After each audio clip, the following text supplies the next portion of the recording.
Hi all and welcome back to the channel, and I hope you're all doing okay. I've got a few more things to cover today, and I would like to get your thoughts on one of them. I'm going to discuss that first because it's about Max Verstappen and sprint racing. So Max Verstappen has warned F1 bosses against adding more sprint races to the F1 calendar following the first run-in of the new sprint weekend format at the Chinese Grand Prix. The tweaks to the sprint include the sprint shootout qualifying taking place on Friday and the sprint itself starting on Saturday before qualifying for Sunday's race. Drivers were also given a second part Fermi, allowing them to make changes to their cars and setups in between the sprint race and qualifying on Saturday. This was also a popular change with drivers and teams. Offering his thoughts about the new sprint race schedule, Verstappen said, "The sprint format was more straightforward than it has been, but let's not overdo it. We are already doing 24 races in a season and 6 of these sprint events too. I guess it sells better and the television audience numbers increase, but it also increases the pressure on the mechanics to ensure everything is tip-top. So we have to deal with it, but let's not now think we need 12 of these sprints because it will take its toll on people in the sport." And I do actually agree with him there. So anyway, as I pointed out in a recent video, I'm not a massive fan of sprint races. That's for my new subscribers who don't know. But if you are a fan of sprint races, please let me know in the comments and let me know how many sprint races you think are acceptable over a 24 race season.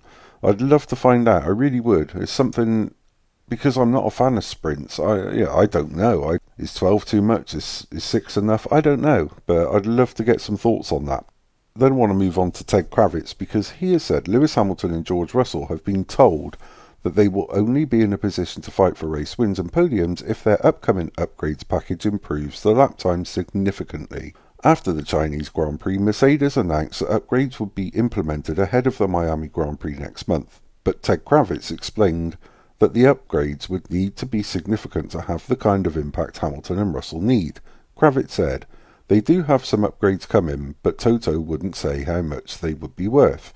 They need to be worth a second per lap really, which they aren't going to be. But if they were, it would put Mercedes somewhere back into the mix to score podiums and race wins, which they are far from doing at the moment."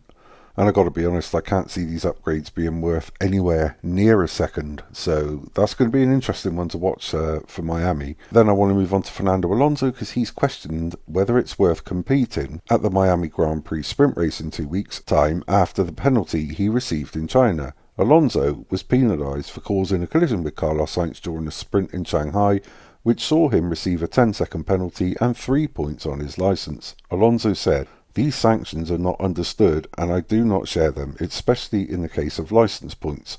Such an incredible penalty is once again unprecedented. It makes you think if in the next sprint you even want to go out for a run."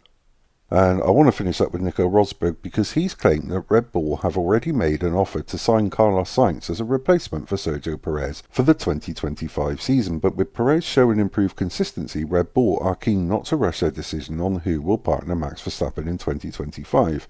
Discussing the interest in Sainz with Sky Sports F1 ahead of the race in Shanghai, Rosberg said, "You know that they have an offer out to Carlos Sainz, and I saw Sainz Sr.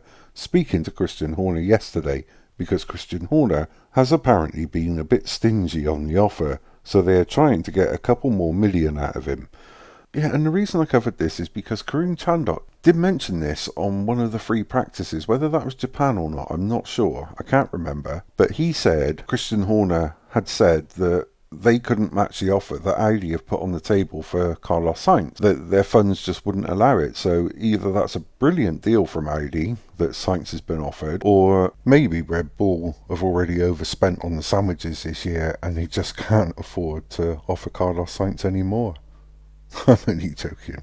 But yeah, that's all I've got for you this evening. So if you've got any thoughts on anything I've covered, please feel free to put them in the comments, because I do enjoy reading the comments and I really do try my hardest to reply to as many as I can. Yeah, it might take me a little while, but I do get there, honestly, I do. I also want to say a big thank you to my new subscribers and of course my old subscribers. Thank you so much indeed for being here with me. I really and truly do appreciate it. Thank you also for your likes, your comments, your shares, everything. Again, I appreciate that massively too. And also, if you do like what I do, please consider pressing the like button, pressing the subscribe button, and also press in the notification bell so you get those all-important future warnings of my uploads. And as always, until the next time, take care.